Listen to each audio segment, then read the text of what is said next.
good morning. My name is Erica. I'm a student from OCC. I'm here to perform a newborn exam on baby. Would now be a good time? All right, so before I begin, I'm just gonna go ahead and wash my hands. Okay, and Mom, can I just get a quick look at your wristband? And can I get your name and your date of birth? All right, thank you. And I'm just gonna go ahead and make sure it matches up with baby's wristband. Her name and date of birth. All right, looks good. So I'm gonna make sure my environment is nice and warm, also private. So if baby has a warmer, I'm gonna turn that on. I'm also gonna try to keep baby swaddled just so that we can avoid any cold stress. So to begin, I am going to start by listening to baby's apical heart rate for 1 minute. I'm gonna make sure my stethoscope is nice and warm before I touch baby. And I'm going to go ahead and listen for 1 full minute. Okay, and that sounds good. So baby's heart rate should be between 110 and 160. If the baby is sleeping, 100 is okay. And if the baby is crying, then 180 would be okay as well. So next, I'm also going to listen to the baby's lungs.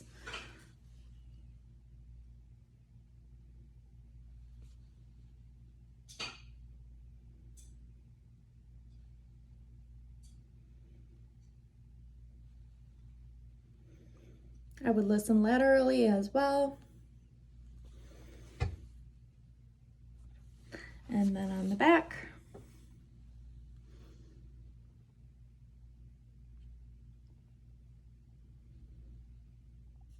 I'm gonna go ahead and take baby's temperature. Again, make sure my thermometer is nice and warm, and I'm gonna stick it right under their armpit. And a normal temperature for baby would be 36.5 to 37.5 degrees Celsius. All right, and that looks great.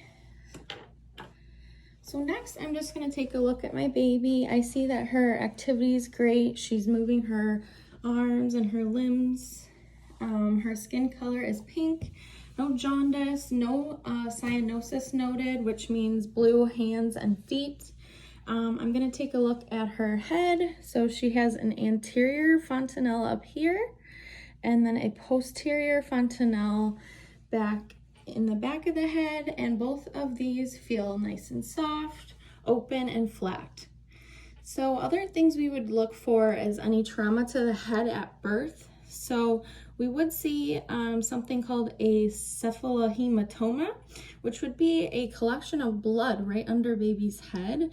And this does not cross the suture lines at all. So this would definitely be a cause for concern. Another thing that is a little bit more common to see in newborns is what we call caput succedaneum. So this is just edema that collects under the head, so which means just a little bit of extra fluid. We kind of think of it like a baseball cap because it goes around their whole head and it does cross the suture lines. This is a little bit more normal and should go away on its own. Okay, now I'm going to place my hand on baby's stomach and count her respirations for a full minute.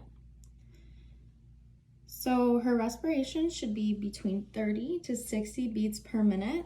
And with newborn babies, it is normal for them to pause or stop breathing 5 to 10 seconds. It's also normal for their breathing to be a little bit irregular. So sometimes it's really fast, sometimes it's really slow. Things we would monitor for to tell if our baby was in any sort of respiratory distress is if they were flaring their nostrils, if they had a respiratory rate greater than 60 beats per minute, if they're making any type of noises like grunting sounds while they're exhaling, that would be a cause for concern. And then also we want to make sure they're not having any type of abdominal retractions while breathing as well. Okay, so next I just want to check baby's clavicles, and I'm not feeling any crepitus noted. Now I am going to look at baby's abdomen. I'm also going to take a listen. So now I'll be listening for baby's bowel sounds.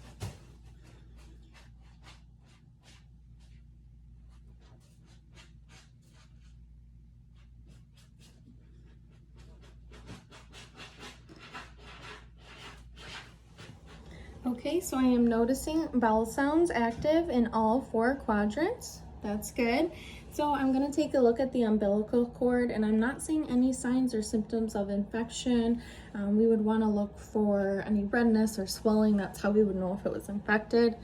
And then just a reminder that when we do put the diaper on the baby, we want to keep the umbilical cord out of it. That way it can stay clean and dry.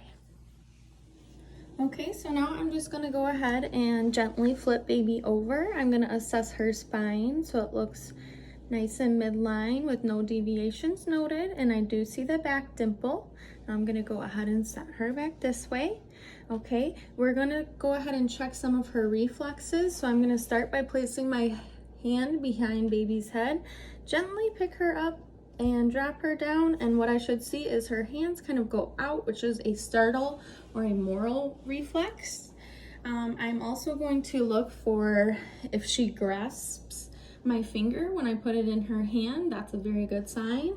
I'm going to tap this side of her cheek, and if baby follows, then that is a good sign as well. That's what we call rooting.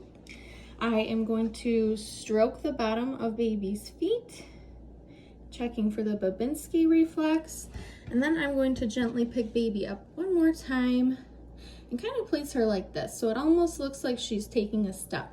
Those are great reflexes for babies that we want to see. Now assessing her genitalia.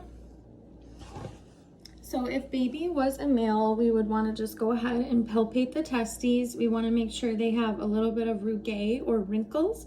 We also want to make sure that the meatus is centered. For baby girl, we just want to check that her labia is darker than all of the rest. We want to also make sure it's covering the clitoris. And then it is normal to see a little bit of white discharge. This is nothing to be concerned about. It's just baby's way of getting rid of some of the hormones that came from mom. So if you are choosing to breastfeed baby, I would recommend that you start within the first 2 to 3 hours of life and then continue after that every 2 to 3 hours. So you want to be able to see the baby void within the first 24 hours of life, at least 1 urine and then at least 1 stool as well. We would expect to see within that first 24 hours. And then remember that first stool is going to be pretty black and tarry. That's nothing to be concerned about as well. So when feeding your newborn, some signs to look for that they're getting enough food, again, would be that voiding, so urinating and having the stool. Also, you want to make sure that you keep an eye on the baby's weight. So it is expected for a baby to lose up to 10% of their weight within the first week of life, but then it is very important to make sure that baby also gains that weight back. That's a great way to tell if baby's getting enough to eat. And so after the first 24 hours, this should be increasing per day. So again, we're going to expect to see 2 bowel movements on the second day, 3 bowel movements on the third day, and then 4 bowel movements by the 4th day. We want to also see that baby is urinating about 6 times per day by the 4th day. Now, as far as things that we would be concerned about, we would be concerned if our baby has a fever. So that means that baby's temperature would be above that 37.5 degrees Celsius. Another thing would be if your baby is lethargic, so just not acting themselves, not crying as often, maybe not sleeping. And it could also be the opposite. So your baby's just acting completely different than how they usually act. Another sign that we would want to call the doctor about is if the newborn is not voiding like they should be. So if they're not urinating or producing stool, again, that 4 times by that 4th day, we would be concerned. We would want to call the pediatrician. And then last but not least is if our baby is coughing, we would also want to consult our doctor as well. So just to follow up on that, if baby was choking, an important thing to teach you to do would be to sit down. That way you can have kind of your leg to support. You're gonna grab baby like this, flip her over, and then again, you would kind of be on your leg for that support, you want to keep baby's head stable in your hands and then just give her some blows to the back. Again, you're not going to hurt your baby, and in my opinion, I would rather save a choking baby than worry about, you know, breaking a bone or anything like that. So if baby is losing consciousness, then we would perform CPR. So for CPR, our ratio is 15:2. So we would want to use our 2 fingers and press for 15 seconds. And then we are going to give them 2 breaths as well. So we would want to cover their mouth and their nose while we're giving those breaths. And then if you are able to see anything in baby's mouth, go ahead and swipe it out. If you're not, please do not go ahead and try to get anything out of there. Then also make sure, if you haven't already, that you have called 911. So I did notice that when I entered the room, the baby was alone in her crib on her back. Great job, Mom and Dad. I would love if you could continue with this. That is the safest position for baby to be in while they're sleeping. And then last but not least, just for the skin-to-skin contact, you want to make sure either Mom or Dad has that skin exposed, and then baby can either be in a diaper or a hat. But again, so that that baby's skin is exposed, and then we want to be touching. We also want to make sure that the face is also always visible, because we don't want our baby to stop breathing. We want this to be a great bonding experience. You can also put some warm blankets around you just to keep baby nice and cozy in there. And again, this provides a great way for bonding with either Mom or Dad and baby, and then also just to help keep that baby's temperature nice and warm. So again, before I leave, I'm just going to make sure that baby is alone in her crib and on her back. That is the safest way that I would leave her. Thank you.